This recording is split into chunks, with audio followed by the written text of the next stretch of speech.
Alors, il va falloir vraiment s'adapter à un moment donné parce que on voit que les canicules vont être plus fréquentes, plus intenses et éventuellement plus précoces, voire plus tardives.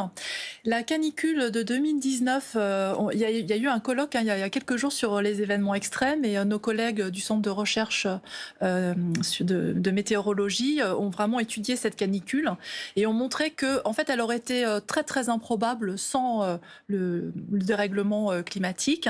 Et ce qui m'a vraiment frappé, c'est que il montrait que si on suit les scénarios d'émissions de gaz à effet de serre les plus pessimistes, la canicule de fin juillet 2019, elle est en termes de température dépassée quasiment tous les étés à la fin du siècle.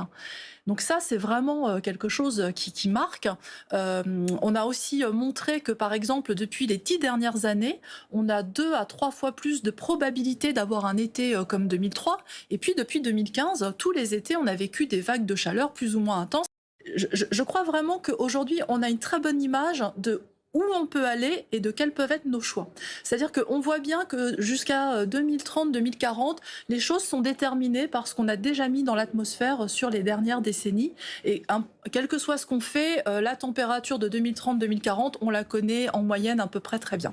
Après, nos choix, c'est sur la deuxième partie du 21e siècle. Et je pense qu'on a suffisamment compris les grandes lignes de notre système climatique pour pouvoir choisir. Et donc, ce que je crois, c'est que je crois et j'espère La que deuxième chacun partie du XXIe siècle. s'empare des connaissances que nous avons pour faire des choix éclairés.